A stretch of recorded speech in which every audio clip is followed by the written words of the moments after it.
Hello दोस्तों, नमस्कार। दोस्तों, तीन प्रकार की तेज होती है: ब्रह्म तेज, तंत्र तेज और सांसारिक तेज।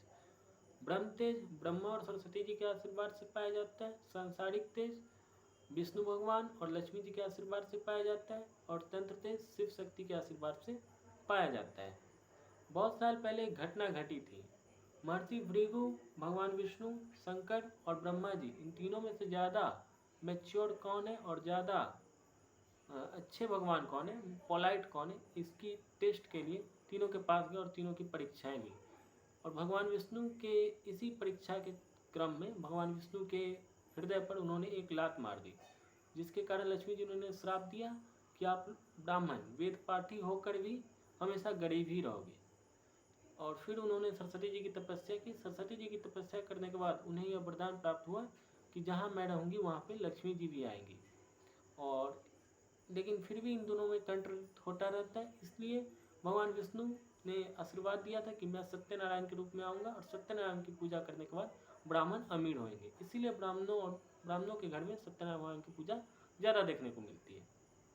चलिए पॉइंट पर आते हैं। ब्रह्म तेज, सांसारिक तेज और तंत्र तेज, यह तीन तेजों के बारे में मैंने बताया। और ब्रह्म तेज के बारे में यदि बात करूँ तो जो इसकी कहानी है वो चलते हैं पहले जातियों की उत्पत्ति पर। तो ब्रह्मा के मुख से ब्राह्मणों की उत्पत्ति हुई। और ब्रह्मा के काया से कायस्थों की उत्पत्ति हुई। ब्रह्मा की भुजाओं से क्षत्रिय की उत्पत्ति हुई। ब्रह्मा की जांघों से वैश्यों की उत्पत्ति हुई। ब्रह्मा के चरणों से शूद्र की उत्पत्ति हुई। मुख्यतः चार ही जाति की वर्णन मनुस्मृति में और वेदों में मिलता है: ब्राह्मण, क्षत्रिय, वैश्य और शूद्र। ब्राह्मण का मुख से, क्षत्रिय का भुजाओं से, वैश्य का जांघों से और शूद्र का चरणों से। इसमें मैंने कास्ट को भी ऐड कर दिया, लेकिन मुख्यतः चार ही जाति होती है। ब्रह्म तेज ब्राह्मणों में अधिक देखने को मिलती क्योंकि यह ब्रह्मा के ऊपरी भाग से उत्पन्न हुई। और कायस्थ जो है वह पूरी काय से उत्पन्न हुए।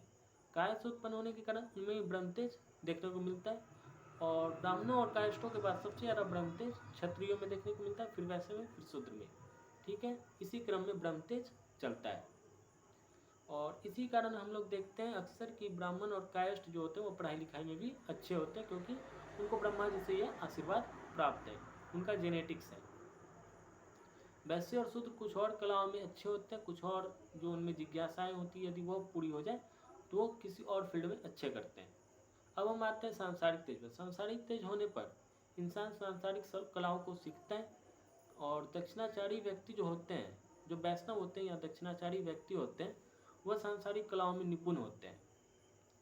और तंत्र तेज जो जिनमें होता है वह तंत्र शक्तियों में निपुण होते हैं। वह शक्तिशाली होते हैं, समृद्ध होते हैं और उनकी पावर बहुत होती है। यदि वह उनके वचनों और मन और कर्म तीनों बहुत पावरफुल होते हैं। तो दोस्तों, हमने इस वीडियो में जाना ब्रह्म तेज, सांसारिक तेज और तंत्र तेज। इसी के साथ मैंने जातियों की उत्पत्ति के बारे में जाना और जाना भृगु को श्राप क्या मिला था और किस कारण ब्राह्मण गरीब होते थे पहले, और कैसे करके ब्राह्मण ने इस श्राप को वरदान में फिर बदला सरस्वती जी के आशीर्वाद से। तो इसी के साथ मैं वीडियो को समाप्त करता हूँ। जय हिंद।